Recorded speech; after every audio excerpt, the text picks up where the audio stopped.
Hello and welcome to another episode of Honest to Malt with myself, Duncan, aka Whisky Tip, Mike, Whisky Wings. We've got Ben, Whisky with Molly, and also brave enough to go by his own name, Ryan McCleave. No whiskey in there at all.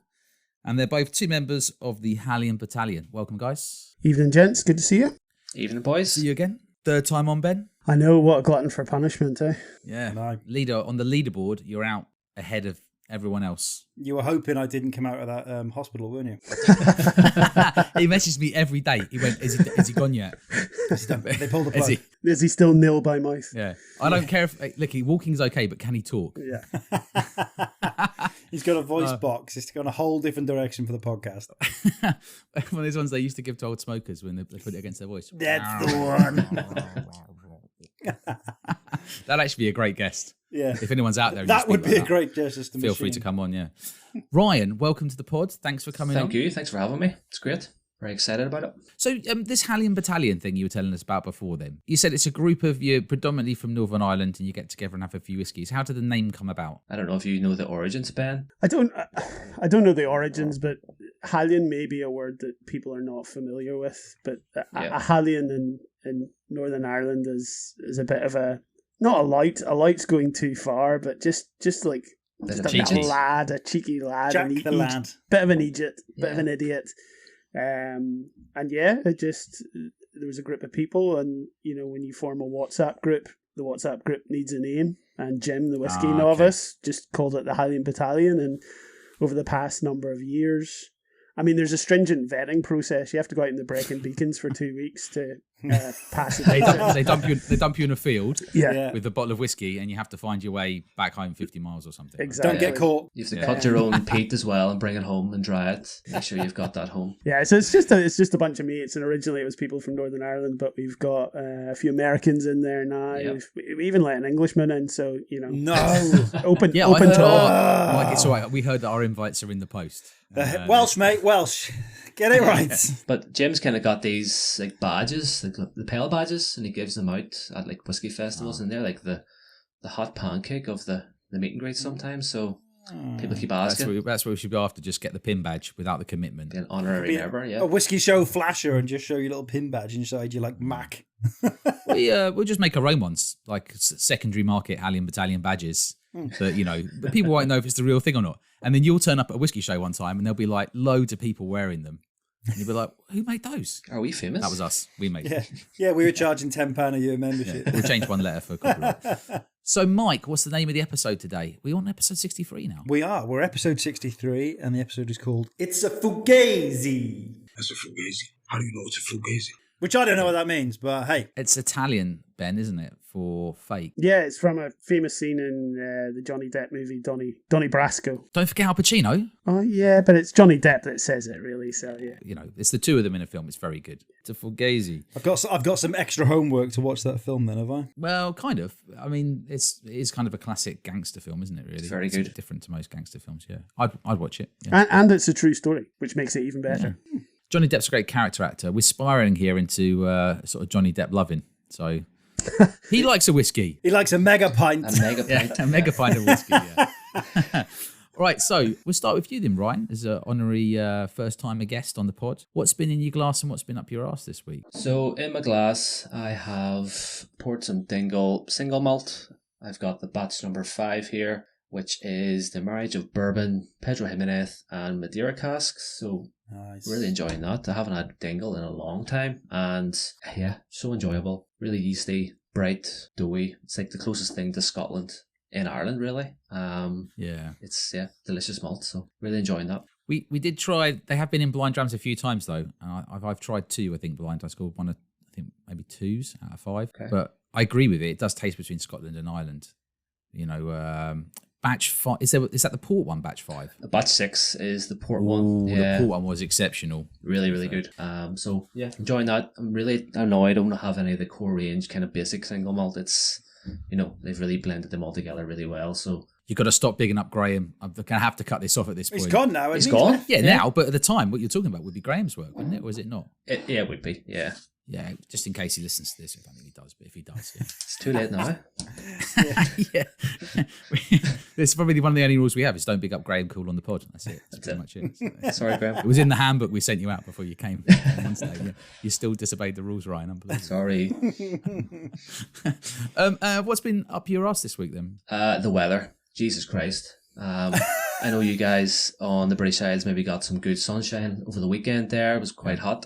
It just has not stopped raining here. And kind of coupled in June with being indoors watching all of the Euros, my wife's kind of like, can we go outside? And I'm like, but to do what? It's raining. You know, do you want to go to the movies or go to a bar? So a bit sick that... She probably just doesn't want to watch every single game of football, to be fair. Well, yeah, that didn't help really. But, you know, I'm sitting here end of July on quite a thick jumper on me here. There's always multiple layers on. There's not a hot air about, and that's what's really up my ass. So can't enjoy the summer yet. And Jesus Christ, or... Yeah. Because you said what's been up your ass is the weather and Jesus Christ, just to clarify. Yeah. What's he firstly done to you? Just, he controls the weather, does he not? Yeah. He does. Excellent save. Very good. Very well it's on his doorstep, that problem. Unbelievable. So I'll pray for better weather. We should say cheers, by the way. Sláinte, guys. Sláinte. Yeah. Cheers. Cheers. Yeah, Sanja. Good to have you on. Just do the... Oh, shit. What about you, Ben, then? What's been in your glass this past few days? So not an awful lot recently.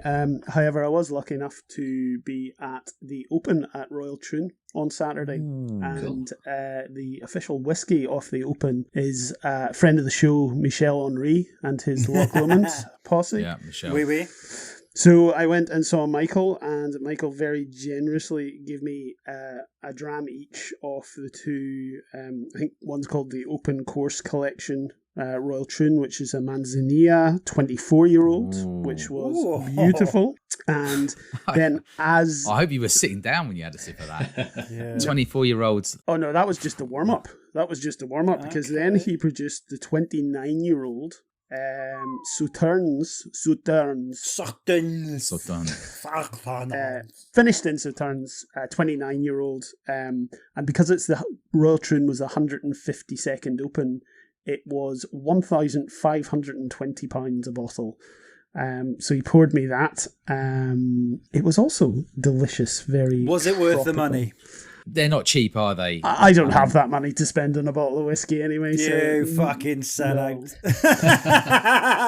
But He's like, if I had the money, I'd have to make that decision. But because I don't have the money, I don't have to make that decision. So I couldn't possibly offer an opinion on it. Well, you see, it's how the other half live, Duncan, because I actually did ask Michael. I said, because they had bottles there for sale, and I said, this is day 3 of a 4-day golf tournament. Have you sold many? And he said a guy earlier that day, or maybe it was the Friday, bought 3 of them, 2 to keep and 1 to drink. No way. Right. Here's to that fella. Yep. Good luck sitting on those 2 and making no money. Congratulations. When he does put them into auction, I'll pick them up at 50%. It's great whiskey, though, isn't it? I mean, it's so good. I mean, I'm literally sipping a JJ Corey here now that I got for 35 quid at auction. It's 150 RRP. Crazy. I mean, it's literally crazy. The auction prices are mad at the minute. I'm actually sipping right now a South Star unnamed Highland 10-year-old that I picked up at auction for 30 quid. Awesome. There you go. Fucking love it. And so, has anything been up your arse? Anything been annoying you this week, Ben? Because you're always sweetness and light. You're known for it. Right now. Yeah, no, absolutely. No, I'll keep up that tradition. So I commute 45 minutes each way. That's not a commute. That's a break from your family. I've gone down to that commute from nearly 2 hours. That's not a problem, mate. Ben, your commute. Sorry, we interjected. You continue. We just have better infrastructure and facilities in Scotland. I mean, your 2 hours that it takes you to go 2 miles in London. That's true. No, so I drive 45 minutes to work, 45 minutes back, so about an hour and a half a day. And the thing that's really annoying me is, so if everyone remembers doing your driver's test, the one sort of phrase you remember is MIR, signal, manoeuvre, right? Yep. Just to translate, that is mirror. Mirror, signal, manoeuvre. I saw your face immediately as I said that, Mike, so I knew that was coming. Mirror. There's a 50-50 split in this show, so don't you two start. Frankincense. What's the other fact, one?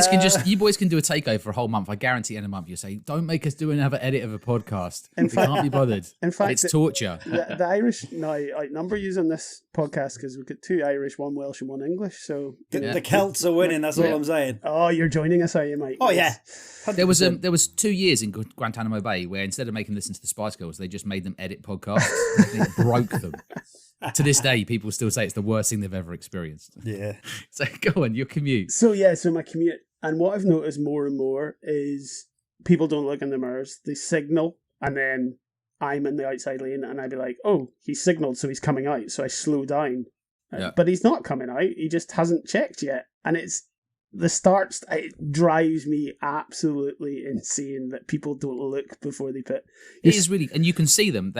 I was walking on the pavement in Norwich, and a guy just pulled up onto the pavement and almost drove into me. He didn't move his head at all, and then he eventually, once he'd parked up on the pavement to say hello to his friend, then as he was looking at his friend, he went, "Oh, I didn't see you there." And I wanted to say with every fibre of me several expletives, and I just went, "Do you know what? I'm just going to leave this one." But it's because he didn't move his head at all.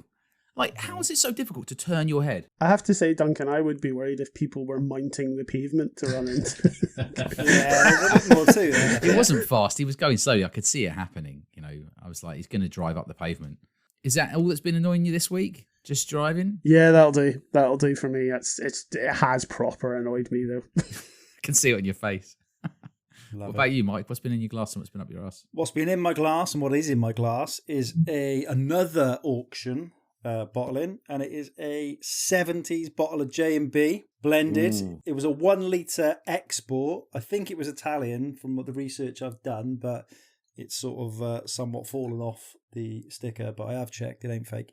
And that was 30 quid delivered. So I thought for 30 quid to have a little punt on an extra strength blend from back in the day is quality, and all I can say is that it is literally I've got the 2 next to it to compare. Compass Box Orchard House with the peat turned up. It is so similar in profile and taste and everything. Yeah, look out for those. We said it with the famous grouse. The Italian exports, they're only like 3% stronger, but they are like worlds above the normal blends from back in the day. So if you're going to buy an older bottle in, try and get yourself some sort of export bottle in. If you can get a litre, even better. But yeah, so that's been in my glass, and there has been absolutely nothing at my arse. I am happy as Larry. So I'm standing, I can sleep. The world is slowly becoming a glorious place again. So yeah, I'll be that beacon of positivity this week. You look happier. It's because I'm standing up and I'm not in pain. How about you? What's been in your glass and what's been up your ass? Well, I had a drop of that when having the SMWS one. What was it called? Cinnamon something? Salted cinnamon butter. That's it. So I had a drop of that.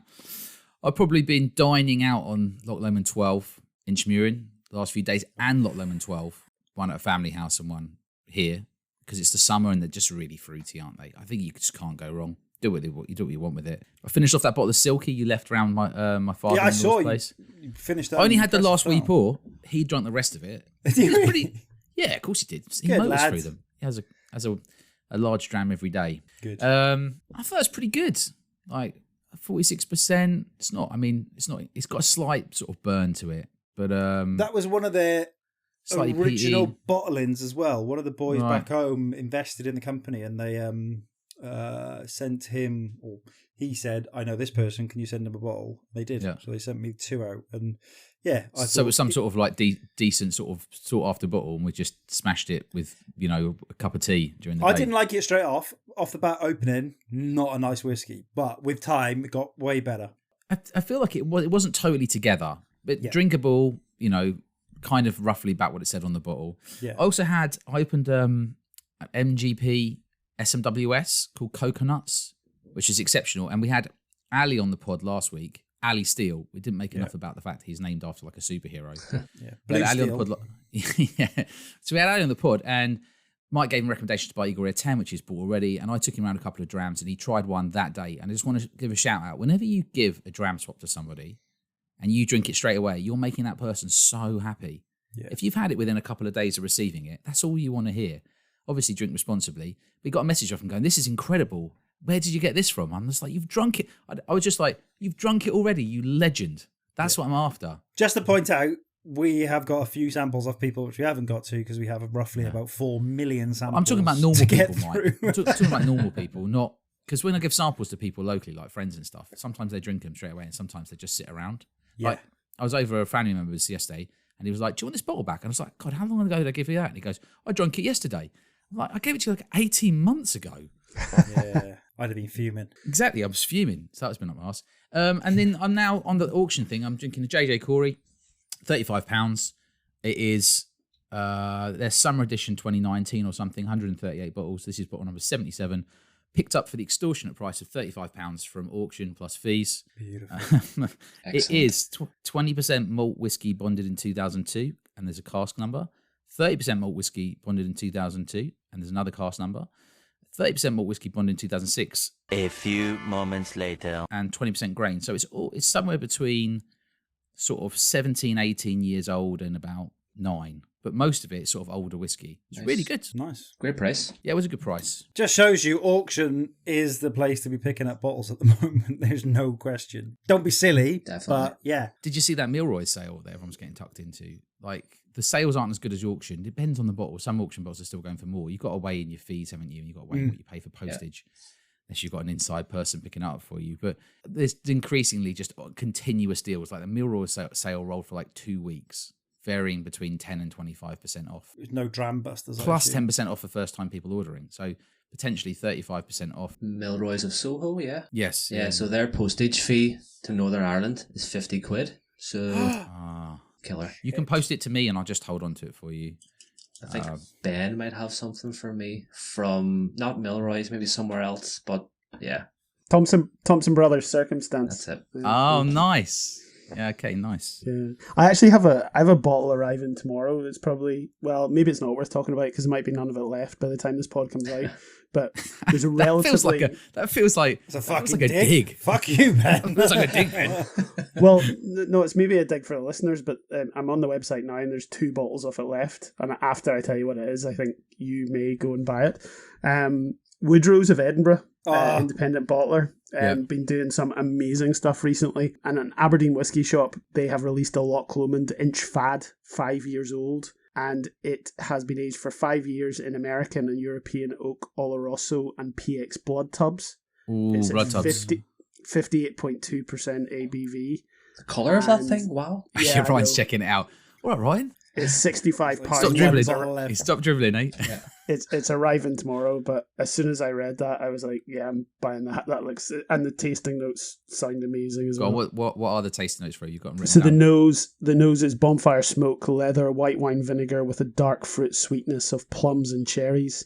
The palate is vibrant with charcoal, tobacco, coffee, and malt biscuits with sticky toffee and blackcurrant jam. And the finish is lingering earth peat, roasted pine nuts, and warming spice. Do you know, I'd forgotten how nicely, it does sound good, I'd forgotten how nicely you read out stuff. I think you'd be a good sort of Jackanory type thing. We should get you just to do a little feature where you just read out tasting notes occasionally. Yeah. Listener stories. Bedtime We get stories. people tucked in. Like everyone at home just tucks themselves in and they just listen to you. Now pour yourself a dram. Settle in. Yeah, mate. How's the family? We get you to read the lyrics. We get you to read the lyrics to "Man in the Mirror" by Michael Jackson. Man in the mirror. So anyway, what's been up my arse? Same thing as you, Ben. Cars, Norwich drivers. I've been in Norwich a lot the last couple of weeks, and the following happened to me. I'm also really annoyed with someone who works for the council or whatever. So you know when you have like just a side road to a kind of sort of a fairly busy street, and you've got little side roads, going between houses. And what they do is these side roads, instead of the junction being at the road, they've put the path across. So you as a pedestrian should be able to just walk across without looking, and the junction's back from the path. So basically the path continues across what would feel like the road, but it's an actual path and they've sunken it, okay? A few moments later. It's not just white markings on a road. It's an actual path with curbs and everything. Like, Mike, your kind of drop curb dream. So it should be safe. The whole idea is that pedestrians can walk and cars will stop and wait. But do they? My arse. What they do is they just accelerate towards it. So when you're on the path, you're literally panicking. And then you death stare them and you're like, come on. And they're like, and people just get really up about it. Like, it shouldn't have to be. So now you can't cross those quite clearly. So that's one thing. Second thing, This one really, I was driving back and someone did the same. They just pulled out of a junction and it wasn't even a junction they couldn't see. And then they were so embarrassed that they almost drove into me that they wouldn't come close to me. And I stopped in a village, behind a car in queuing, and they stayed at least 40 meters back from me because they were so mortified about how bad they are at driving, right? And this person, just like you said, obviously just didn't turn their head to the left, right? Third thing, I've got to say this. This was a story of it started off terrible and it ended up wonderfully. There was a guy who passed me very dangerously in Suffolk. I don't mind, but obviously he was driving very fast. And then I drive reasonably pacey in the old Nissan Qashqai 1.6, as fast as you can go. Whew, lighting it up. So anyway, I caught up with him. He was stuck behind a school bus. He was really racing in his jacked up Seat, whatever. Could be confirmed, way faster than the Nissan Qashqai. We turn off at a village, and he then pulled over to stop to get off the road, park up. And I looked at him and thought, what are you doing? And then I realised what he was doing. He pulled over, and then he pulled back out again because he wanted to overtake me again on the next country road stint. Was I having that? And he did. He was trying. So I got out over past the school bus before it got, just as it's going to the 60, hammered down, redlining the Qashqai, whipping through the country roads. Luckily, it was clear. And I managed to beat him through this country road section. And I was phenomenally jubilant because I had no right to win that in that Nissan Qashqai. And then I had felt really good because I must have ruined his day.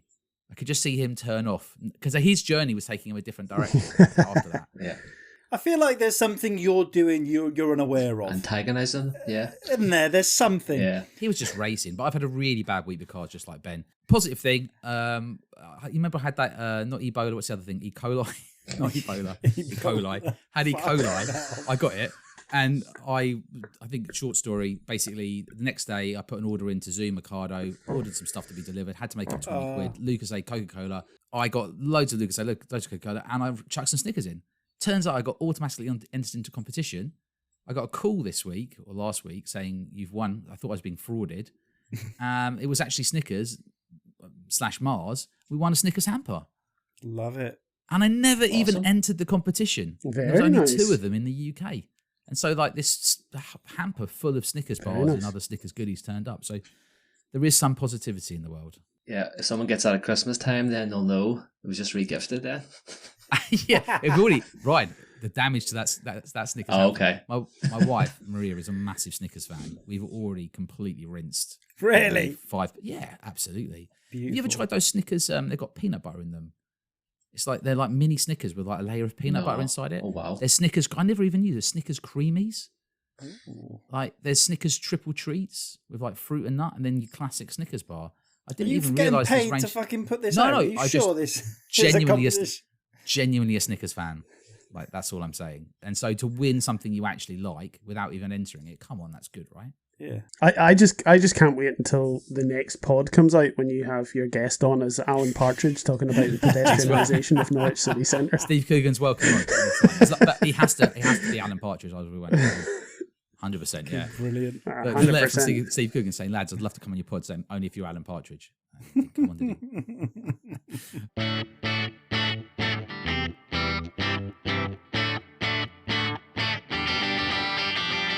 So, what 3 whiskies behind a bar, Ryan and Ben? You go into a rubbish pub and they haven't got any good whiskey, and you're going to sort out their whiskey selection for them. With the 30 seconds notice she gave us, Duncan took a slightly different tack to this because I sort of did not exactly that, but I took my team at work to the Pot Still a couple of Fridays ago.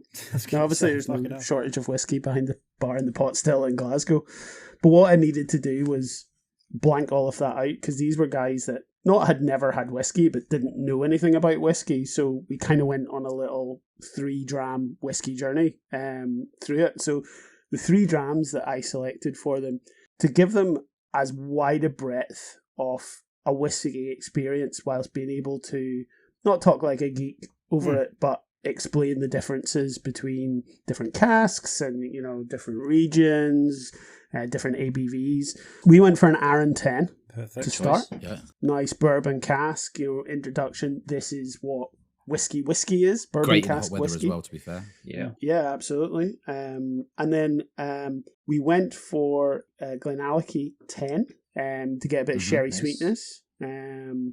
And then we finished with Port Charlotte 10 Yeah, PC to 10. introduce a big smack of smoke. Also, that took the ABV up to 50% as well, so they got that extra alcohol. And I think across those 3 drams, that's a pretty nice picture of, whiskey in Good its spread. various It's Good as well. forms. I like the fact it's the same age as well, because it just highlights Yeah. again. 246% and a difference. 50% to finish. And nothing outrageous in price as well, all very well priced. PC10 is Banging. unbelievable. So good. It's really, I've got a bottle open at the moment. It's exceptional, isn't it? Yeah. I don't know if I'm a huge Aaron 10 fan. I like it, but I get it. It's like, I think the thing with you are. You're a huge fan, aren't you, Mike? Yeah, I think the thing with Aaron 10 is, like one of my team was like, yeah, Aaron 10, it's okay. But he loved Port Charlotte 10.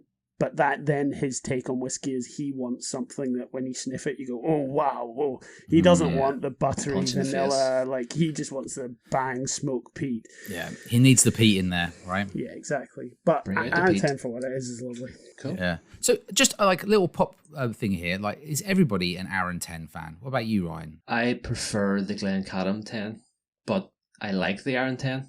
I just think the Glencairn has a lot more, like a more foot forward with the maltiness. Just it's kind of better taste for me on my street. So Do you think like it's kind of one of those ones that you feel like you kind of can't say it's heathen or whatever to say Aaron 10 isn't one of your preferred whiskies because it's so popular amongst so many people? Well, Do you know what I mean? I think, I'm not saying I don't like it. I like it. I'm just saying I don't love it. That's what I'm saying. I think it hit height of popularity a couple of years ago because it was 35 quid.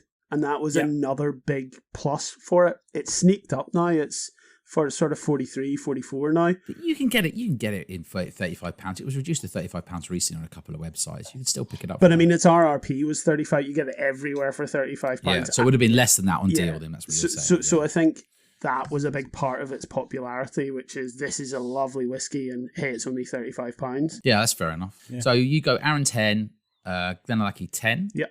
And Port Charlotte 10. Yeah. Excellent choices. What about yourself, Ryan? What would you have seen behind 3 bottles behind a bar? I would maybe mimic Ben in sort of trying to have a varied range, but 3 kind of doesn't give you much of a range. But in a quick kind of brainstorm, You don't have to whittle your own whiskey cupboard down to 3. No, don't someone panic. else's. There's a knock on the door. I'm gonna kind of vary countries instead in terms of whiskey. So my first choice would be the rare breed from Wild Turkey, Yes. Oh, excellent. just for that delicious bourbon hit, high ABV but approachable. Really sweet as well. That is something I tried maybe last year for the first time, having tried Wild Turkey 101, always on offer in Tesco, and was just blown away by it. And Other supermarkets are Of course. available. Yeah. But- But if you are into Tesco, we have a fantastic Tesco's Whiskey Deals article on the website. Is that so, updated, is there you it? No, I've updated about once a month. Yeah. Good effort to you. Fair You're play. welcome. I was about to take the piss, but yeah. So that's choice number 1. Choice number 2, I gotta get some Irish in there, and I'm gonna pick the John's Lane Powers 12-year-old. Oh, Not the cast strength, just the 46%. Yeah. If you want Solid too many choice. cast strengths in there, if kind of it's a bog standard bar, like Ben said, you want to get people into whiskey to show variances, changes in casks, changes in country as well. So Such an approachable dram. so good. like- It's such a Kit- spicy dram, and wood it's about forward. 50 quid, isn't it? 50 pounds. I think so. It's one of those killable bottles. It's dangerous to have a couple of people around and open one of those because that's going to be gone. And given the difference between that, the Yellow Spot 12 and the Redbreast 12, it's like head and shoulders above those other two. Big time. So you're a Big time. big Powers fan then? For that range, yeah. I even, like my own father, my father-in-law are big fans of just the bog standard Powers. That would be a bottle around Christmas time that is just easily drank, even during the summer in a highball or just in a crowd at whiskey at kind of Christmas time. It's really tasty. It also has, look, I know it doesn't matter too much, but it looks good on the table. It's the sort of Springbank thing. They've just kind of kept quite bold. They haven't tried. Look at what Glendronach did recently. They've completely ruined their bottles. Horrible. What were they thinking? Yeah. Right? Yeah. And you used to look at a bottle and think, oh, that really, Class. that's class. justifies the liquid in it. Yeah. But Powers, I think, is one of those kind of iconic brands. Even if you haven't drunk Powers, you should. But it has kind of iconic labelling, right? Well, I was saying that the new bottle style, new bottle shape, I'm not a fan of. I prefer the kind of older one, what's tall. It's kind of more traditional to me. So, but at least the whiskey inside hasn't changed, thank God. Yeah, that's true. Yeah. You always see like loads of Powers memorabilia on like actual auctions, and most of them Irish based, obviously. But the prices on some like on Powers mirrors and things, trays, just with anything old with Powers, it's like people are clinging, desperate for a bit of like Irish history linked to Middleton Powers. Anything that's old. The prices are ridiculous. So if your grandparents have got anything knocking about, get hold of it before that day comes and stow it away. Definitely. Before the whole thing crashes down. And what's your third choice then? Third choice, I'm going to Scotland, and this is probably the hardest one I had to think within a minute. And I'm going to go with Campbelltown Lock. Again, approachable. It's a blend as well, kind of really shouting for that blend side of things in Scotch, and it's the one that it is just really delicious. Only kind of really tried it recently with a couple of samples sent to me, and really, really enjoy it. So yeah, that's kind of my varied 3 bottles behind the bar. So you have you tried? Sorry, Duncan. I was just going to say, have you tried the different? Because there's quite a lot of batch variation. No, in Campbelltown Lock. The bottle I have here is from. Always the darker one. It's the dark one. Yeah. So you have to be glass half full or glass half empty with Campbelltown Lock. You're either drinking it and go, I'm so grateful they do this excellent blend at a low price, or you're drinking it going, I can't get hold of 15. It just depends on your viewpoint, doesn't it? Really on it. But we should really be grateful that they're putting out a decent blend at a lowish price, right? Because get easily. Do people know what's in this at all? Is there? I think it's Kilkerran, Scotia, and a touch of Springbank. I think from what I can gather. Sprinkle of Springbank, probably. Yeah. Because they're so light. They don't have enough Springbank to go around, so they can't be putting a lot of it into that. Fair enough. It's going to be just a tiny bit, isn't it? I actually have a question for you, Ryan. Do you know much about, or Ben, both of you, do you know much about sort of JJ Coy then? This blend is actually really nice. I know, other than what it says on the back, I have no idea. Like, where would they be sourcing this whiskey from in Ireland? Because I'm getting more into Irish whiskey. Mike was messaging me the other day saying you really like trying Powers 12 cask strength, drinking a lot more Redbreast. Generally, mentioned the Silky. I'm really making an effort. I mean, it's pretty easy work, to do more research on Irish whiskies. Remember I would buy more Dunvilles. Is it Dunvilles or Dunvilles? Dunvilles. That wasn't even a setup. I'd buy more Dunvilles. Dunvilles. I'd buy more Dunvilles if it was Spanish distillery Dunvilles. The best Spanish Irish choice there is. I'd buy more Dunvilles if it was slightly more affordable. But all their really good stuff is like 200 quid a bottle. But does anyone have an idea about where JJ Corey would be sourcing this Irish whiskey from? It's sort of 17, 18-year-old casks? Probably the same way that most Irish brands nowadays are just sourcing them from. There's a chart somewhere that if it's like 15 plus, it's from either Cooley or Bushmills. If it's 5 years and above, 5 to 10, it's from around G&D, Great Northern Distillery, or West Cork. I think all the grain comes from West Cork. So there's like people that have better information than I do on the age where it comes from, but they all come from either Bushmills, Cooley, Great Northern, or West Cork. But Louise at JJ Corey's basically a bottle and bonder type.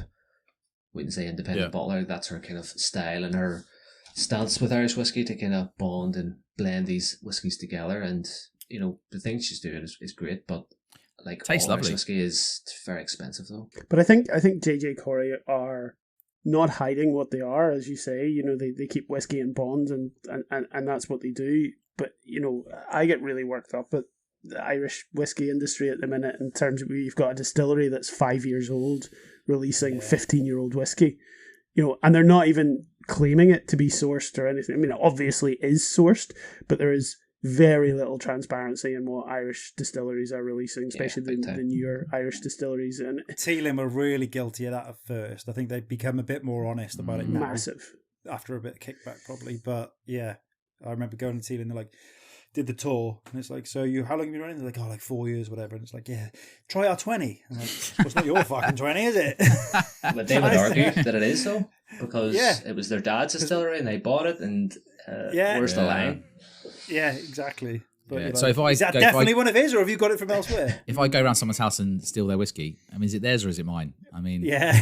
it's in my hand. Yeah. I don't know. I see what you're saying. I just really don't know much about it. All I know is that I'm just getting more and more into Irish whiskey and keeping an eye out for stuff to buy and try. It's not like I've not tried it in the past, but I've not tried it and really thought about it. I'm getting very pissed off with the amount of whiskey investment companies that are now focusing on Irish whiskey. Every other thing on like Insta or whatever is some bullshit video in like an Irish Glen or whatever with some going, Irish whiskey is a fake voice, the most investable thing. I just spend my day now, because I've got not much to do, just commenting, going, no one buying anything from this company. I'm just getting blocked left, right and centre by marketing. just you using just spending that time, just doing something really productive with it, just sitting getting angry on social media. I don't know if you guys saw, Blair Bowman. Yeah, well, writer, I mean, not personally, but I'm aware of him, yeah. Yeah. Did you see his tweet today or the other day where he highlighted one of these whiskey investment companies, and their advert for whiskey investment had a picture of people harvesting grapes? Oh, that's good. That's good. Maybe that could be a little thing. We just do more ads which go nowhere. But actually, no, it does. When someone clicks on it, it takes them through to a website to explain that whiskey investment is going to rip them off. And we just choose even more random images that have nothing to do with whiskey.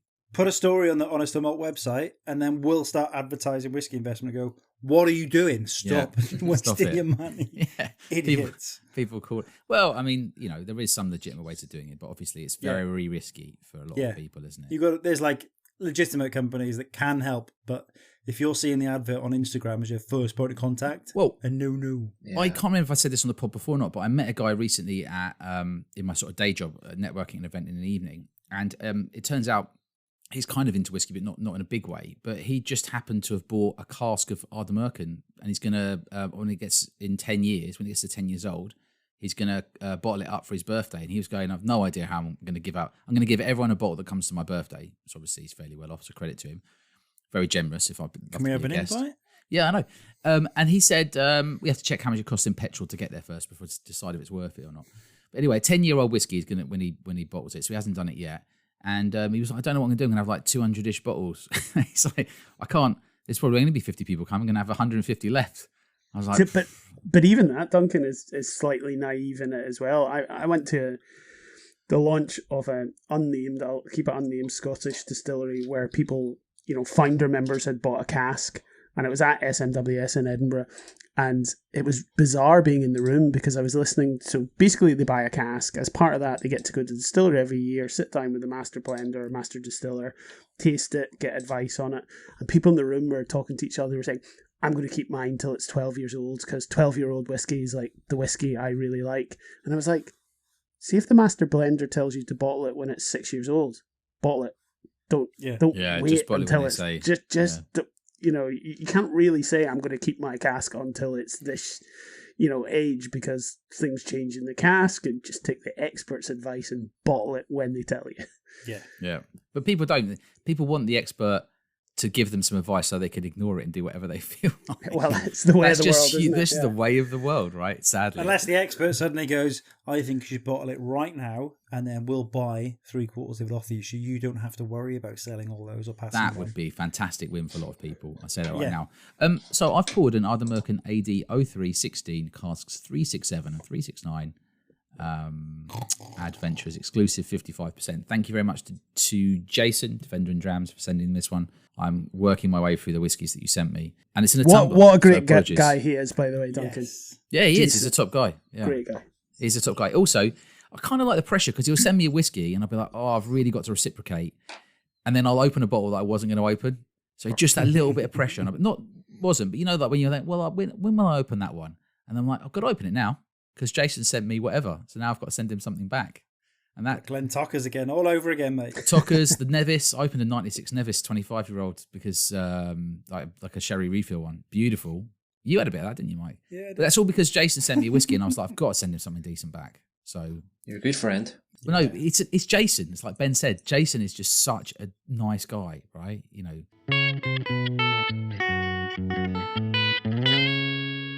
Anyway, so we were going to talk today about a bit about fake whiskey. So we sent you boys both some homework so you could read it so Mike and I wouldn't have to. It's like an epic article. It's on some sort of chemistry world website, all right? Or something like that. And the sort of gist of it, and this is, we talked a bit, do we all buy whiskey at auction? I think we do. Yeah. You know, maybe not every auction, but we all buy some. So let's start and say, how many bottles of whiskey a year do we think we buy from auction? Approximately, not exactly. I'd say 5. I'm not like massive. It's only if I think I can actually get a bargain that I'll even bother looking, because I can't be asked for the last minute sniping and the never ending bloody auction. Yeah, on top of fees, maybe 5, I'd say. Yeah, so a few then. I would say a lot more because... only because, like I said, I work in Glasgow, so I can go and pick my bottles up from SWA, so I don't have to spend that additional money on it. So I would say 10 to 15 probably a year I pick up, because it makes a big difference not having to pay that additional postage and insurance and all that kind of stuff. Well, that J&B would have been 20 quid without shipping, but there was no fucking way on earth I'm going to Wembley just for a old blend. So I paid the 10 quid postage, which stung, but 30 quid, you Still can sort of value. tolerate it a little bit. But if you need to kind of buy 2 to justify it, really. But yeah, unless you're lucky enough to live near the SWA bin. Yes, well, if you live in Glasgow, then good for you, right? Yeah. I'm probably about 10-ish as well. I don't know exactly, but definitely more than 5. There was this article, and it basically said that it started off by saying that in 2017, we'll post the article in the podcast description. A guest at a luxury hotel in Swiss resort of St. Moritz brought the most expensive glass of whiskey ever poured, a dram of 1878 Macallan single malt that cost 9,999 Swiss francs. Francs. Franc. Anyway, that's £7,600 to the rest of us. And, Dunvillas from the front. The Dunvillas crew, the Hallion Battalion crew can tell you how much it is in euros. Soon after the hotel had given the guest a full refund, the whiskey was a fake. And it turns out there's loads of fake whiskey out there. And it's something that I genuinely worry about. But I think when you're buying low value bottles, it's probably not a problem. Yeah. I'd like to think it's not a problem, but we don't know it's a problem. There's a huge market in empty bottles for expensive whiskey. So if someone's willing to pay £100 for an empty bottle and you're selling that to someone for 100 quid, you're a prick, because you're just funding everything. Bill Lennon posted something the other day, the Ireland's worst journalist, his words. He posted something, and it was like a video or some pictures or something, and the guy was selling like an entire collection of empty, the rare Middleton Rare, right? Yeah. Just tons of empty boxes and bottles, which obviously someone's going to buy and refill with a different liquid, probably Proper 12 or something, and then just sell them on. And it's like this whole sub-market that goes. And, you know, there are plenty of people out there who will buy, 3 or 4 year old Middleton Rare and sit and drink it. And the question is, do they know it's not Middleton Rare, right? No. I mean, do they really know? Because this article basically suggested that most people who don't drink a lot of whiskey haven't got a clue what they're drinking. That Macallan turned out to be a whiskey from the 1970s. So it was probably some random blend. J&B. Probably Mike bottling and selling it. Yeah. That's what I'm just going to keep the extra sort of 300 from every litre bottle I'm buying and just like sell something on. Exactly. But what they were saying is even as far back as 2018, large amounts of whiskey, 41 million fakes, 41 million pounds worth of fakes in circulation. So this is not a small thing. This isn't just like the odd bottle. There's a whole science behind it to try and work out if bottles are fake or real. But do you think the auction houses are really paying that much attention? I don't think so. How could they? No. Exactly. In the auction houses, T's and C's have everything's bought at your own risk. They don't take any responsibility for any of that. But I'd agree with you, Duncan. I think, I would say the majority of fakes are sitting on people's shelves or in a safe, or they're not being drunk, and nobody's going to waste time making fake bottles of Buna 12 or Aaron 10 or. Oh my God! Imagine if they were making fake bottles of Buna 12. That would be so cruel. It just wouldn't happen. No, actually, I disagree with that. I'll tell you why. I'm not saying it's definitely happening, but you have to think about the human psychology, right? So I think, say you've got a bottle of Buna 12, and let's say you want to get free pickup on 10 bottles. You don't want to buy 2 bottles of Buna 12 to put into the auction to make up so you get free pickup. I'm just trying to think about the worst ends of human psychology here. Let's say you've got 2 bottles and you know how to reseal a bottle. You pour any old liquid into it, put some caramel colouring in there, and, some even worse whiskey or whatever, not Buna 12, which is lovely, and you seal it up and you send it to auction. It costs you, 15 quid, because you could still make 15 quid a bottle, even after fees. I think that this will be wider ranging than people think, and not just on older stuff. And that's why I sent it to you guys. We'd love to know if people think they've bought a fake whiskey, a Fugazi, right? I don't think I've ever had one. I had this moment once where I thought I'd been sold a Springbank a Springbank handfill, and I thought it wasn't a Springbank to start off with, but actually it just was a bit too feisty, and it calmed down, and then it was very Springbank. But the first few pours were just crazy, right? It was just really young Springbank. And then I could definitely tell Springbank afterwards. I mean, it could be a theory. It always surprises me. And I know the reason why, but it surprises me that every month on SWA or other auction websites are available, that people have submitted something like an Ardmore Legacy to auction. That's what I mean. A lot of them. It's a £20 bottle of whiskey. Yeah. But I often think they're just making up like the numbers that they need to, or something like that, to get free pickup. Like, that's the only thing I can assume, because why else would you do it? So I picked up that, and I haven't had the balls to open it yet. It's an old William Lawson's. Nothing great, nothing expensive. But this is meant to be 70s or 60s even. Right. But the label is crisp and white. And I'm like, I feel like paper's not lasting that long. I've got a couple of bottles from around sort of 2000. The label's literally falling off. Yeah. Because the glue used to be terrible. Like, you can see that the import badge or whatever, the tax tape, there's a gap there. Oh, so you think that's potentially a fake? That could be a fake. So, yeah, if you look at, like, the colour of the top is, like, brown minging, and then the side is gleaming. It's like something's not quite right with it. But the good news now, Mike, that Duncan sent you that article, is you can take a sample of it, put it through your home gas spectrometer, and tell whether it's fake or not. You don't have to, because the fellow that wrote the article, Kit Chapman, he has not offered to do all the testing for everybody. Oh, thanks, Kit. Yeah, thanks, Kit. I don't know. I just think it's one of those things that's not discussed. I'll see people saying, "Well, I bought this bottle of Macallan Private Eye for whatever." I mean, I'm not involved in that stuff, but I paid this much for it. I just think, how could you possibly know if that's real or not, right? How difficult really is it to fake that bottle? Not really. You're never going to open it. And then on top of that, on top of the fact that it probably is a fake, none of you are ever going to try it. So it just seems like something I can't understand people who... Just like Ben said, all the fakes are going to be sat in safes. But at some point what will happen is, I guess if they're never opened, it's never a problem. But I just can't get my head around how much possible fake whiskey is circulating, even if it's not the stuff that's being, drunk. Right? Hopefully, it's not the stuff that's being drunk. But as times get tighter, this is the other thing I was going to say.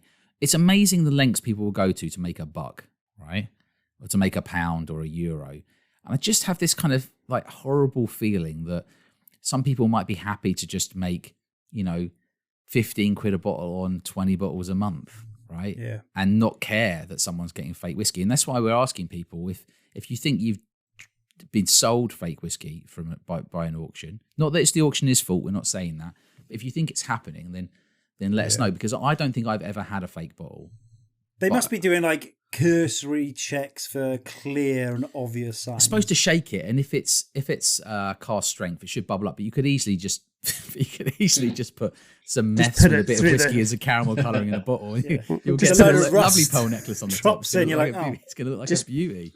Put it through the soda stream before you bottle it. Yeah, So exactly. given the amount of bottles SWA, for example, go like intake for every auction each month, do you reckon there's someone who has their sole job is just to stand with every bottle give it a shake and have a look and be like, oh, it looks okay. Let's go. So I know. So Whisky Auction in London, where I got the J&B from, they have someone that is their job is to look at the older stuff, specifically to look for fakes. So you've got to think fraudsters will always look for the easiest market. So if it does come to the fact that, right, they're now checking these ones, let's just drop the profits we're going to make and just push out 20 times more normal whiskies.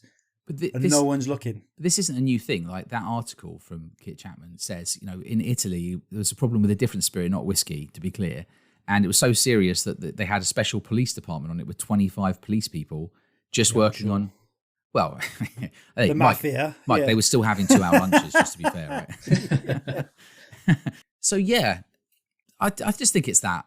I don't think I've ever had a fake bottle, but I should imagine that a lot of people have. I was thinking when you sent that through, Duncan, and I hate myself for saying this, but so hear me out.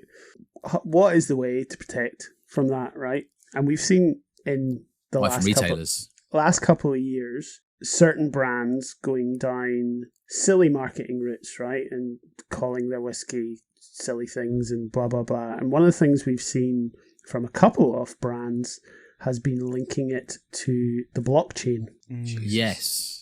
Now, if you thought Ryan's shaking his head, I did as well, totally. But actually, if you take this as the problem and what's the solution, if you can prove the provenance of every bottle of whiskey bought via the blockchain, so when you buy a bottle or check a bottle that you're going to buy on auction, and you can check on the blockchain who all the previous owners were, right back to the distillery and when it was distilled. Like when you buy a car in the logbook.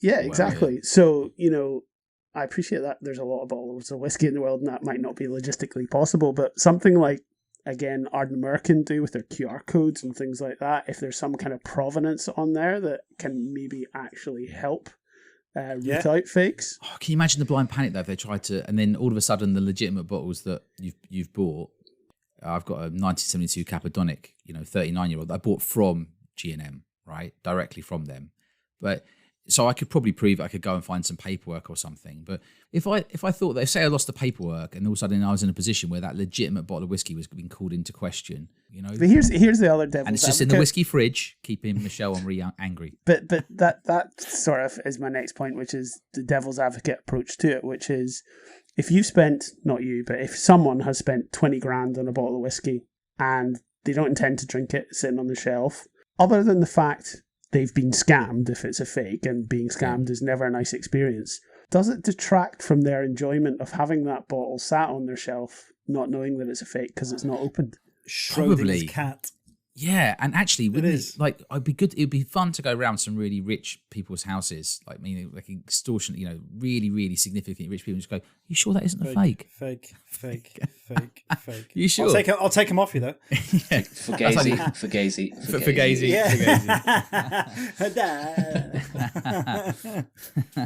Yeah, that would be pretty funny. And on a side note, this Ardnamurchan literally is giving me cabbage vibes. No joke. Oh, there you go. Strange. Slate in a dram that someone sent. No. Nice. I'm not saying I don't like it. It's getting lots of else on it, but I'm just saying on the palate, I get a little bit of cabbage. There's nothing wrong with that. Sometimes you get broccoli and Ben Nevis. Is it definitely not your tumbler? You do love clean. A cabbage smoothie.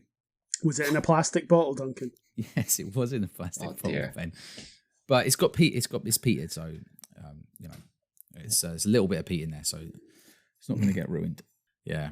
Well, I mean, it's true. I've dived into some samples I've had for frigging way too long because, I try and do a lucky dip. Like under the desk, I got a bucket, literally a massive champagne bucket full of samples, and I just go pull out and tried some old ones from 2018 that's been in plastic, and it's like, oh my god, straight away bin. But if you look at the tasting notes from blind drams or whatever we were doing at the time, people scored it really well. They're not aging well in plastic generally. I don't care what people try and say. You've got to get rid of them if they're in plastic. Even if it's food grade plastic, just don't keep it for too long. Okay. Right? Yeah. We'll know after the next blind tasting consortium because I'm doing it and it's a extrapolation of this podcast, and I've just pocketed all the money and sent you average whiskey, and I'll just tell you it's something else. Yeah. I think it's just like cabbage and white chocolate. That's what it is. There's other stuff going on in there, and peat. as always, very interesting with an Ardnamurchan.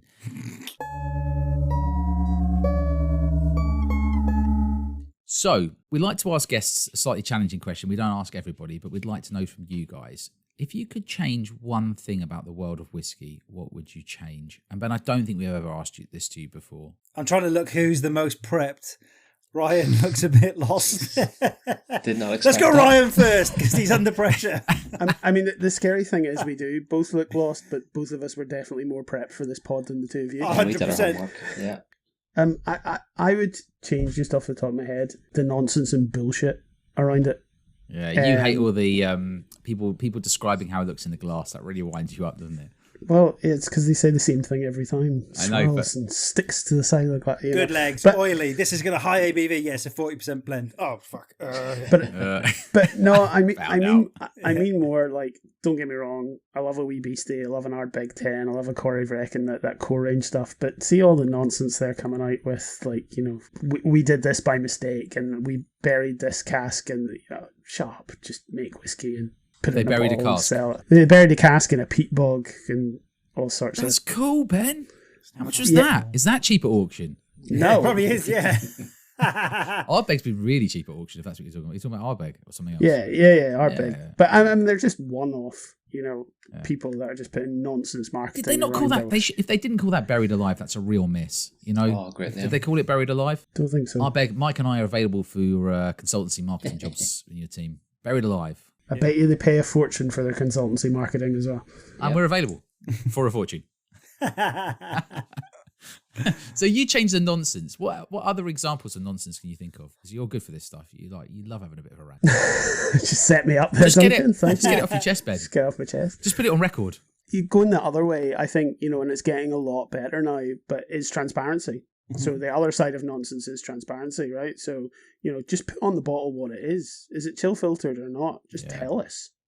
You know, Don't leave us it's- guessing. Well, think about the whole Glendronach thing that time when they removed it and they wouldn't say whether it was or wasn't. That was a great example of that, right? Well, and they were chill filtering it. Yeah, That's what you like took off. Nick Nean were desperate to put more on the bottle, and they literally stopped from adding weren't anything. allowed. They are not allowed. Same as Compass Box. Like Yeah. the hoops you have to go through at Compass Box to get everything out to them is ridiculous. Like you have But you, Talking but about look at- Provenance, before I forget, because we should shout out to Black Fox Distillery in Saskatchewan. yeah, there you go. Thanks, Mike. That's right. And they put the Provenance in a little thing under the cap. Problem was is you had to actually open the bottle. I think no, was it on top? It was on top, so you could technically get it off. You could scan that or type in the code from it, and it told you the weather when it went in the bottle, the grain use. It told you everything. So it gave you so much detail on provenance, and that was incredibly cool. But that's the same, you know, that bottle of Ardnamurchan. Or is it a sample or a bottle you're drinking? Oh, it's a sample again. A sample. So if you had the bottle, it's got a QR code where it's got all that on it as well. I mean, the links Ardnamurchan go to for the province. And another great example from a blended whiskey is Turntable. Turntable tell you exactly what is in that bottle. Do you feel like with Turntable, because Turntable Compass Box was the first one to sort of really specify exactly what's going on in the blend, really. The amount, the age. They did it in that kind of table format, you know, like the pie chart with the dots. Yep. And you'd have to look at it and count the lines to work out. And then Turntable kind of went, well, look, you know, we'll just tell you even more easily what's on the bottle and what percentage of whatever it is. But there's good honesty from both brands, Compass Box and Turntable, however you find it out, to know exactly what's gone into the blend. It's all you want to know, because it's like if you can consistently know that there's this whiskey in these 4 blends I've drunk and I like these 4 blends, maybe it's that whiskey. Then I can go What down distillery, the malt route. what distillery, what age, what cask was it? It's that simple. Isn't it? Do you remember the one from, 5 or 6 years ago? And I'm going to get this wrong. Was it Glenmorangie? And it was called Enigma or Code or something like. I think it was called Enigma. And they told Code was an Armani aftershave. Yeah, the big black bottle. Plenty of wood spice. Yeah. Yeah. And they literally, the whole marketing was they told you nothing about it. Right. It was the Glenlivet. Oh, that was Glenlivet, there Glenlivet, you go. yeah. And what was it called? What was the bottle called? The Enigma, you're right. The Enigma. Yeah. They told you absolutely nothing about it, which just wound me up. Still getting cabbage and white chocolate on that. So, Brian, what about yourself? Brian? Ryan. No, Ryan. I said Ryan, not Brian. did not. Ryan. I did. His name's literally written on the screen. I'm going back to this edit and I'm going to play it 4 times. So, Brian. Oh, here he is then. Come on, Brian, come and talk to them. But Mum, Judith. Now, leave that Welsh tart alone. I don't really want to. So, Brian. Fuck it, you're Brian now. So, Brian. Can you also put in a wee musical interlude of Malt Musings on My Mind? Can't stop. Don't mention him again. Yeah. Oh my days. He doesn't even listen to the podcast in the summer because he does not taking his son to university. No, I don't. Don't know what he's doing. He's on protest. So, Ryan. Hola, me llamo es Brian. What about yourself? Is there anything you'd change about the world of whiskey if you could? Yeah, and it's more focused on the Scotch whiskey industry. It's kind of the reason why we have independent bottlers, but I'll use Diageo as an example. They have some good, amazing distilleries that they use for blend fodders only, and there's not an awful lot of those core range versions. So Balmenic, for example, is an incredible single malt. I'm stalking Balmenic at the moment. Me too. It's just up there. Love it so much. I would love to see what the distillery themselves would put together. If they were, if it was put into law that if you have a distillery, you have to have some type of core range. Even to get away from the snobbery of single malts, can distilleries be forced to release a blend of some sort, a blend of malt, blend of Scotch, just so they're all pushing those variances in Scotch, not just single malt is king, age statements are king. Just as an example, that's just kind of something I'd like to see. But you'd just like to see core ranges from the distilleries that you love that only end up getting pushed out through. Yeah, I think that's fair enough. You don't know how good it could be if you let a really talented person loose on. True, and it's like Jura as well. It's kind of, they have their own range, but is notoriously disliked. Mm-hmm. But I know a few people who've had Cadenhead releases recently, and they're better. I don't know whether if they had a core release with indies, would it make, I don't know, but they have to pay more attention. They're clearly not today, but... Well, we did have Kieran on from White Mackay, and he was sort of angling that Jura is getting there. Like, they are going to be going more like, let's actually push this brand to whiskey drinkers. That was a good episode. It was called The Jura's Still Out, right? Or The Jura's Out, one of the two. With Kieran, what's Kieran's surname? Kieran Healy-Ryder. And what was his job? Head of Whiskey Discovery or something like that? Head of Global Whiskey Discovery, was it? It's always global. If I haven't got global, it's global. Yeah. Class, that's right. Class Gary title. Mills, global brand ambassador. Yeah. Right. I totally agree with you, Ryan. But I'm going to say the practicalities of it is like, because your examples, like Diageo, so you've got Lakewood and stuff like that, is their big cash cow is Johnny Walker. So they need to produce that somewhere. And it's just so happens that the distilleries, they mass produce these whiskies has a name. We've given it a name. So we want to then find out about that whiskey with that name. Mm-hmm. But actually... really, they're just mass producing it because they need to mass produce it somewhere to put in Johnny Walker. Yeah, I'd love to see Manatmore with a core range. Yep. Personally, I'd be well up for that, but it never happened.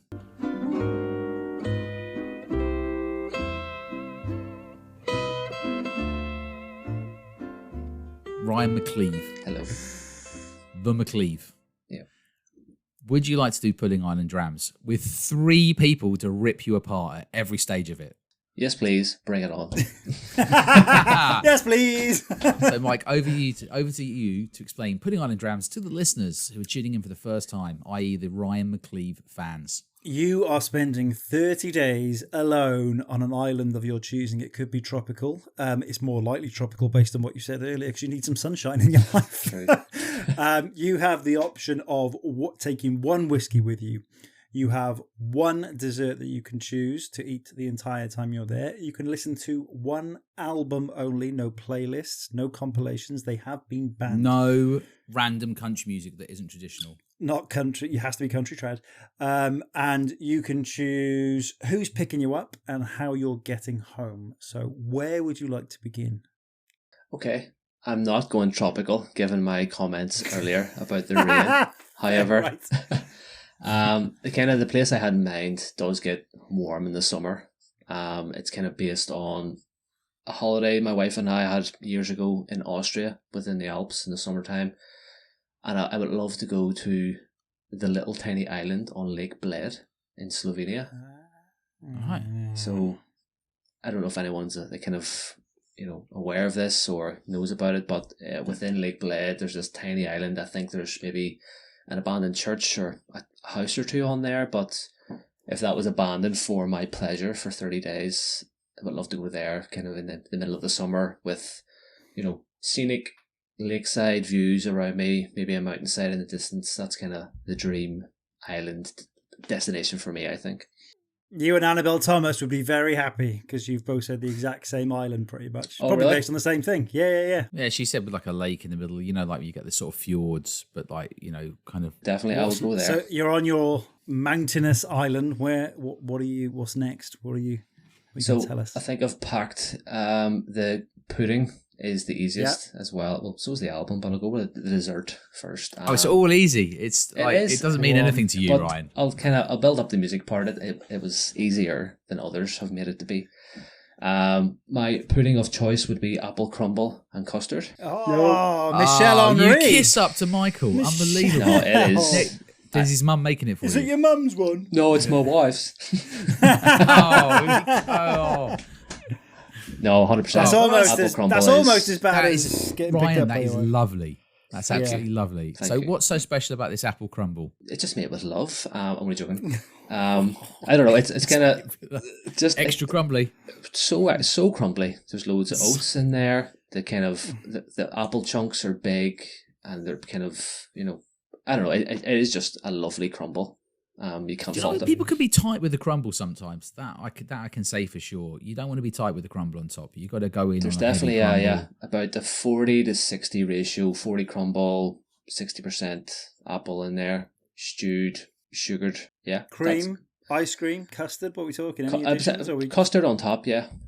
Nice. So that would do me for 30 days. I think doing nothing. Cold or hot custard. I would bring enough to heat it up if I wanted to. If I wanted it cold, it could be a side drink. I don't know. Can I be controversial? You know the two things that I don't want in my pudding? Yeah. Oats and fruit. What did you say? What did you say last sugar. time from when you were on before? What did you say? I've never done pudding island drums. Oh my I god! thought you That's what I said said you to had. Mike. I said No, to Mike. I yeah, asked you, had I done it? Oh my days! I You're thought jumping you on said board you now, Ben. had. Right, Okay. Ryan. So sorry, we're having a quick pause. Pause. Ben, island and pudding. Go. So island, probably fairly similar to Ryan, having just spent a week in Malta at 34 degrees. Do you two Tropical wanna go islands together? are not. Maybe we can get a 2-man tent, Ryan. Sure. Anywhere where I can go fishing. Is that a euphemism or? No, Yeah.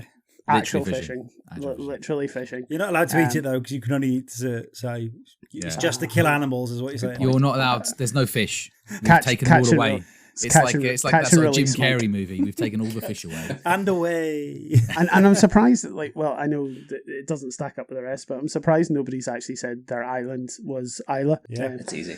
We've had people sort of say versions of Scotland and taking the best bits of certain places, but you're right. I'm surprised no one said that. And to have Isla abandoned, whilst you can just rock around on it, would be quite good. But the downside of being an Isla, if you're only allowed to drink one whiskey, you've got all those whiskies there and you can't drink any of them. So That's true. maybe that's not so good. Pudding's dead easy, and it's the popular vote on this, and it's sticky toffee pudding. STP. Stick it off pudding. Choice. It's the people's dessert. Yeah, The people have spoken. it's a classic. The people are It's wrong. classic. Well, it's like 50. I mean, look, Sticky Toffee Pudding's got more votes than probably a higher percentage than Brexit got in the end. I mean, it's that popular. It Any would sauce, win Ben? any election. Any election. Oh yeah, sticky toffee pudding with obviously the toffee sauce, hot toffee sauce, and cold vanilla ice cream. I reckon if there was an actual vote to keep or get rid of Sticky Toffee Pudding, you'd get a larger percentage of the electorate turning out to vote for it than you would for actual politicians. But Like, I it's would that shoot it and I popular. wouldn't miss. We're going to get cancelled, Mike. And Tenacious D. Yeah. Dearie me. So, Music. Music. Come on, Ryan. Okay. You said this was easy. It Get was. ready to be judged by But I'll- El Musica please himself. say you picked something by somebody else called Ryan. 'Cause Yeah, that's- someone else. I'll build it up. It was between three, but one was like the really clear-cut winner. And Ryan Adams, Brian Adams, and Ryan Adams. Ryan Reynolds. Ryan Adams is actually an artist, isn't he? Yeah. He is, yeah. So He did the Taylor Swift cover. yeah, he did. Sorry, go on. The first album I was contemplating was Grace by Jeff Buckley. What an album. Yeah. The second album, which was runner-up, was Songs for the Deaf by Queens of the Stone Age. Great album. Your fucking last one better be good. It's better be good. My favourite album of all time is Master of Puppets by Metallica. Yes. Solid. Down. Yeah, love it. I would listen to all three of them. I don't think any time, but I think Master of Puppets for me is my favourite album. They're all such different types of music as big well. time. Yeah. Great to hear that. And what you've done there is you've successfully snuck in your other musical tastes without being pinned down to one. Exactly. So you mentioned 3, but you would say for the whole duration, it would be Master of Puppets. Big time. And you've really put the pressure on Ben now. Sorry, Ben, if I took 3 albums there. Yeah, and obviously I've not really had a lot of time to think about it. For me, Linkin Park Hybrid Theory is a good shout, but I actually might go for the EP they did with Jay-Z. Amazing. Collision Course. Yep. Ben, whenever I get too drunk, that's one of the things I always put on and just watch on YouTube. Yeah. And if anyone hasn't ever seen it, my greatest joy in life is just explaining to them what a fine piece of, like musicality it is. He also watches a lot of early Rolling Stones, don't you? You really got into your 70s Mick Jagger. You were loving that. Okay. You were fucking smashed. We were smashed, though, weren't you were we? waxing lyrical. Right. I think you probably mean Prince, don't you? No. Right, whatever. I can't deny it because I was drunk. So if it happened, it happened. So Ben, what is it you love about that Linkin Park and Jay-Z collab? And if people haven't listened to it and they've lived in a cave, they should do, but go on. Yeah, it's just unbelievable music. It's a collision of 2 different styles of music that just works so well. And I mean, I love Linkin Park anyway. I'm not massively into Jay-Z or rap or anything like that, but the collision of those 2 genres in that EP, and it's one of those ones where every single song, and there's better ones than others, of course, but every single song in that EP is an absolute banger. It's like the aggression is traded between both of them, and it just plays off so well. Yeah, great it's choice. incredible. Great choice. Well done. EPs are overlooked. Jamiroquai, Virtual Insanity had some absolute banging B-sides. Amazing, that would never be played on anything. But There's some great B-sides out there that never make it onto an album. You only know about it if you, I think if you trawl through everyone's back catalogue, or more likely if you used to buy CDs back in the day, when you actually got B-sides to stuff, right? Yeah. So, what we've got so far, let's have a quick recap, Mike. You can remember everything, Mike? So we are pudding-wise, we are sticky toffee pudding for the sellout that is Ben. Ryan's going with his wife's apple crumble. Music-wise, we've just covered off, so we don't need to cover that. Let's go with the big one, whiskey. Ryan. Okay. It's What's in your between glass? 2, I think, and I'm going to bring a cask strength whiskey just to kind of keep it going for longer. If it's 46%, that's gone within 2 days, I think. No, you've got an unlimited you get supply. unlimited amount. But even still, I'd rather just savor it and enjoy it, And it'll be a very rough 30 days if I'm drinking a lot. So I'm between a cask strength Ardmore and a cask strength Ben Romack. Oh, nice. And a bit of Romack. Yeah, but there's one Ardmore that Tony Kane and Ben, Tony, North Coast drummer, he gave me a couple of samples of this Ardmore from SMWS. The name of the bottle is Honey in the Grill Tray. It's an ex-bourbon refill, and it's been finished in an ex-rum barrel. And it is probably one of the best whiskies I've ever tasted. Is it definitely not 100% rum like I did a few weeks ago? No, it's definitely not. Oh my days, did you hear that? Yeah. It was shocking. Yeah. Actually, a real rum, and he called it a whiskey. I'd never live it down. It's still nicer than the whiskey. I don't give a Ryan, shit. tell us a bit more about this. You said this is one of your favourite whiskies ever, so tell us a bit more about Yeah, this. so Tony gave me a sample blind, and we tried it, and it was blown, it was about 3 or 4 others tasting at the time. We all were blown away by it. With this sample I'm showing, I know that the kind of listeners can't see, it's kind of the last part of the sample left that he gave me. Nice. SMWS 66.231. I'm hunting for it on auctions. Oh, okay. So what's the name of it again? It is Honey in the Grill Tray. So everybody, look for Honey in the Grill Tray. And, Ryan will be bidding against all of us. Beat him up, beat him up, beat him Beat up. him up. Yeah. Ryan's going. I don't want to see that going for anything less than I've got it this 150. time. I've only seen 3 of them ever, and I've got it this time. There's all of us waiting like 2 minutes to 11 o'clock. Bid. Please don't. Shortly after, you get a message going, "You haven't been looking for that bottle, have you? That SMWS, the Romcast one." Yeah, I have. Love it. Ben, That's a great choice. SMWS one as well. good, solid cash strength dram. Yep. Big boots to follow. What are you doing? So I am also going for a very personal favourite. That last week I believe I bought the last bottle of it in the wild. So I think it's only an auction now, and it is from Claxton's. The last ever wild bottle. How do you know that? Yep, because it was only available from Sturck Brothers. Right. Okay. And the cat has sort of only been available from Sturck Brothers for the last 12 months. This is my 3rd bottle of it. Actually, it's a bit of a... This doesn't give anything away because it's what you could have won. I tried to buy 2 of them to put in the next blind tasting consortium, but he only had 1 left. So he said, "Oh, you need 2," and I was like, "I don't care. Just send me the 1. I'll drink it." So it's a Ben Rinnes, and it's taken from a refill hogshead and then an additional maturation in a Ruby Port Octave. Ooh. It is 57.2%. It is a strawberry, rhubarb, and custard cola cube. Oh, that sounds dream amazing. Of a dram. It's like It right on my is street. amazing.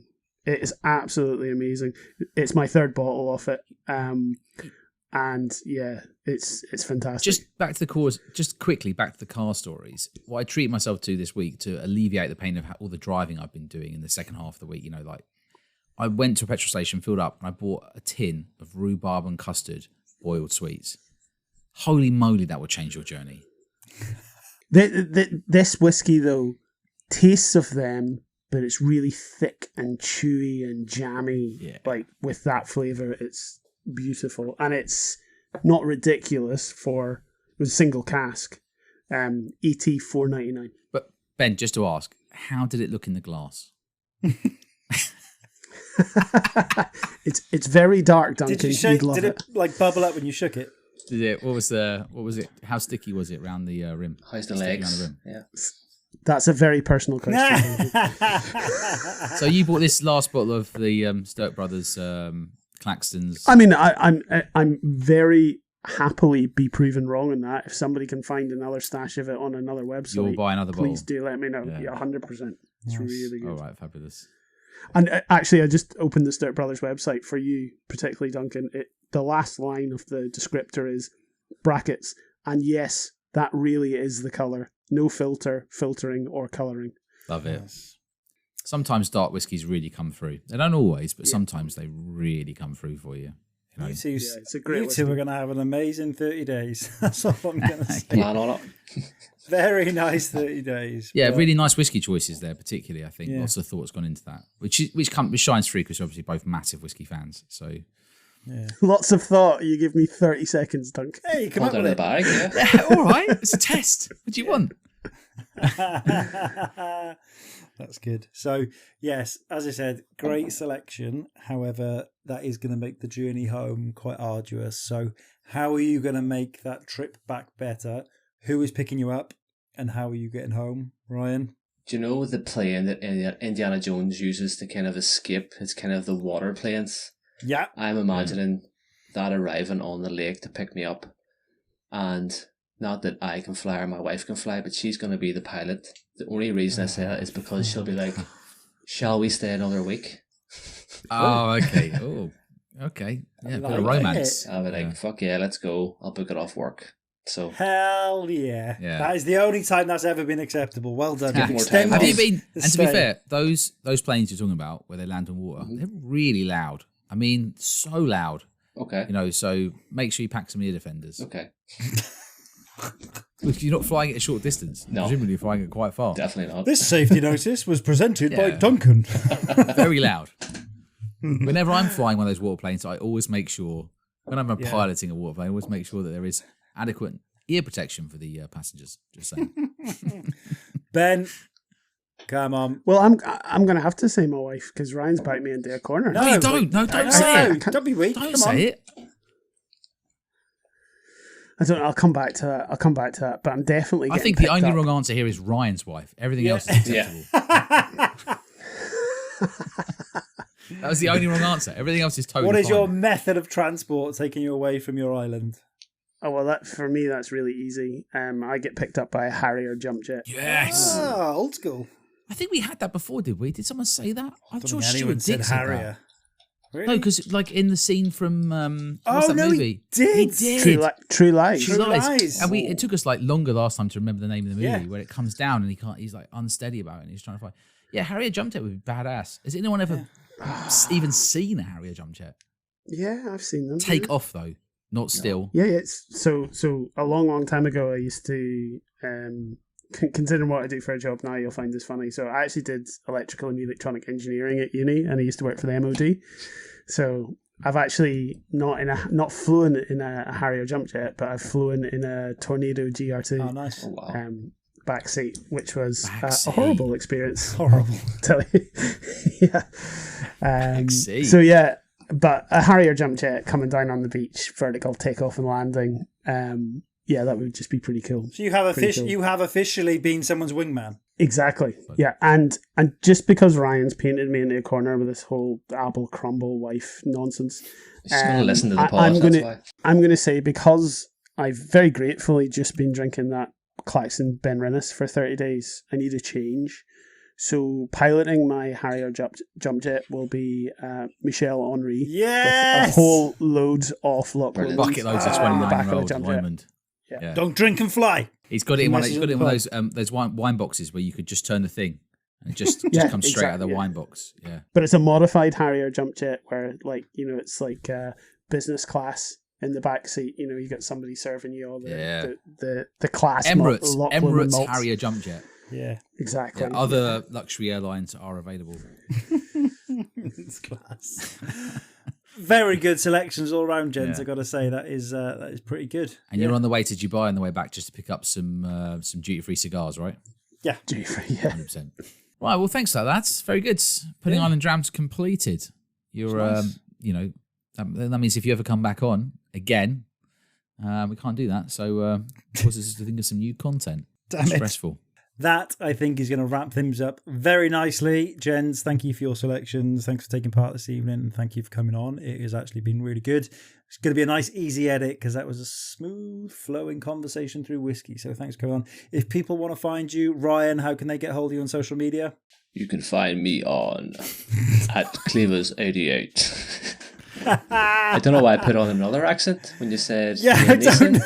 So What was it the just accent? came to Was me. that? I don't know. He said deep. He didn't say deep and Dutch. He just said deep. I went Steve McLaren there, you know. Is that, You're that's confined. Steve McLaren? don't Steve know. McLaren, yes. Yes. Steve McLaren You're wishes he confined, had that accent. Yeah. Like, every day he says 3 wishes. He used all 3 wishes on that accent and still didn't get it. Fucking class. And Ben, where can people find you online? You can find me on Twitter at Whisky with Molly. That's Whiskey with Molly for people who can't hear high-pitched noises. Yeah, Very good. love it. Gents, thank you for coming on. Once again, thank you for listening. You can find us in all the usual places at Honest to a Malt on X, Instagram. We've pretty much given up on a Blue Sky and everything else. But do follow along, do subscribe. If you have the time, find the fucking time. Give us a 5-star review because it does help us. So once again, thank you for listening. We will catch you on the next one. Bye-bye. Bye-bye. Cheers.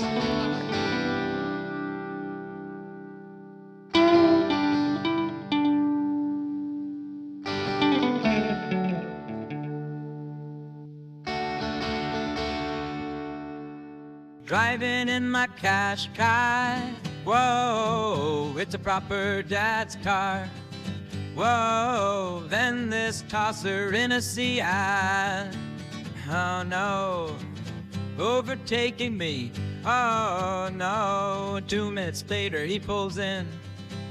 Lets me by just to mug me off again. Oh no, but now I'm red.